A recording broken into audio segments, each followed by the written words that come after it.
আসসালামু আলাইকুম। আবারও চলে আসলাম প্লাস টিভি থেকে রাহি আপনাদের সামনে সংবাদ জানাচ্ছি।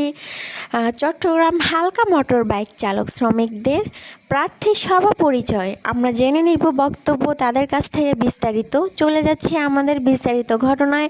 আমাদের সাথেই থাকুন, প্লাস টিভির সাথেই থাকুন। ধন্যবাদ সবাইকে। হালকা মোটর শ্রমিকে ছিলেন একদম প্রার্থী হিসাবে, বিনা প্রতিদ্বন্দ্বী হয়ে গেছেন এখন তো। সামনে 9 তারিখে ইলেকশন, সেই অনুযায়ী আমাদের একটু কিছু বলবেন।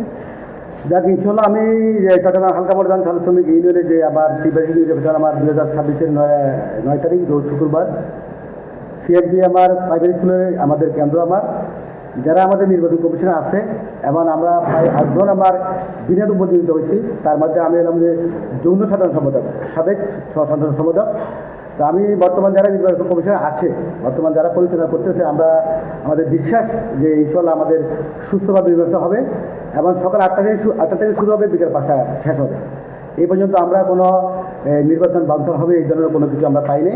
এবং আমরা যারা প্রার্থী প্রতিনিধিত্ব করতেছেন তারাও কিন্তু আশাবাদী, এবং আমরা যারা বিজয়ী হয়েছি তারাও আমরা আশাবাদী ইনশাল্লাহ সুস্থভাবে নির্বাচন হবে, এটা আমাদের বিশ্বাস আছে। আর আমরাও সবাই যারা প্রতিনিধিত্ব হয়ে গেছি আমরা সবাই সহযোগিতা করবো এবং প্রশাসন আমাদের সহযোগিতা করবো, সেটা আমার বিশ্বাস। নির্বাচনটা কয়টা থেকে শুরু হবে? সকাল 8টা থেকে আমার শুরু হবে, বিকেল 5টা পর্যন্ত। বিকাল 5টা পর্যন্ত? জি। এখানে নির্বাচনটা সুস্থ সবলভাবে হোক, এটাই আমরা চাই ইনশাল্লাহ। আমরাও চাই আপনারা যারা আছেন আমাদের মিডিয়া অথবা যারা সঙ্গে বেয়ে আছেন, আপনারা থাকবেন, আমাদের সহযোগিতা করবেন যাতে ভোট যাতে আমাদের কারচুপি না হয়। এবং আমাদের সদস্যরা যারা আছেন, যারা ভোটার আছেন, প্রায় 1000+ আমার ভোটার আছেন, তারা যত সুস্থভাবে ভোট দিতে পারে সেটাও আপনারা অবশ্যই। এটি নির্দলীয় নিরপেক্ষ একটি সংগঠন। তো প্রতি বছর শ্রম আইন অনুযায়ী মানে শ্রম মন্ত্রণালয়ের যেহেতু সকল নিয়মকানুন মেনে আমরা 3 বছর পর পর প্রতিনিধি নির্বাচন হয়। আপনার আসলে খুশি হবেন যে আমাদের এই নির্বাচনে আপনার 40 থেকে 45 জন পর্যন্ত প্রতিদ্বন্দ্বী থাকে। আমরা একে অপরকে সম্মান করে একই সাথে আমরা ভোটারদের কাছে যে ভোট চাই, আমরা সেখানে বলে থাকি যে যাকে যোগ্য মনে করে থাকেন তাকে আপনারা ভোট দিয়ে নির্বাচিত করবেন, যাতে করে আগামীতে আপনাদের অধিকারগুলো সেই সকল নেতৃবৃন্দরা বাস্তবায়ন করতে পারে। হ্যাঁ, তো সেই ক্ষেত্রে আলহামদুলিল্লাহ আমাদের নির্বাচনে এই পর্যন্ত গত 2004 সাল থেকে আমরা নির্বাচন করে যাচ্ছি প্রতি 3 বছর পর। তো এই পর্যন্ত আমাদের নির্বাচনে কোনো ধরনের কোনো অনাকাঙ্ক্ষিত ঘটনা বা কোনো ঝামেলার সৃষ্টি হয় নাই।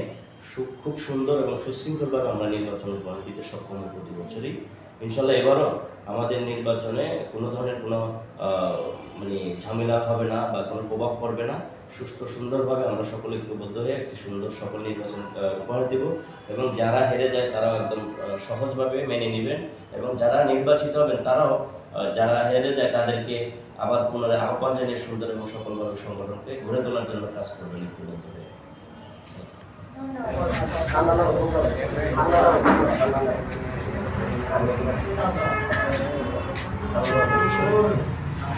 উপস্থিত হয়েছেন সবাইকে আসসালামু আলাইকুম। আমি শারীরিকভাবে অসুস্থ, তাই বেশি কিছু বলবো না। সবাইকে জানাই অসংখ্য ধন্যবাদ। আসলে নির্বাচন করাটা বড় না,